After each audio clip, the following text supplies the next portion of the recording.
Je Bigger Buttercup OP? Poďme sa na to pozrieť. Môžeš tu získať z Buttercup chest ako 5% šancu na padnutie. Už som si ju plentol. Poďme sa pozrieť, ako vyzerá a koľko stojí. OK, takto vyzerá. Zoberiem ju a poďme sa pozrieť na jej cenu. Stojí 188,568 tisíc.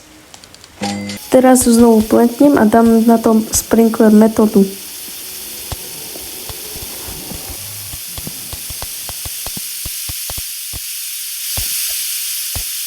OK, poďme sa pozrieť, koľko stojí tento veľký Frozen, tak to vyzerá. A potom tento normálny. Tak poďme pozrieť cenu, koľko stoja. Nevidel som, ale bolo to niečo 200. A nakoniec ešte 180 tisíc. Není to dobré, je to scam. Čaute. Ela desce, ela sobe.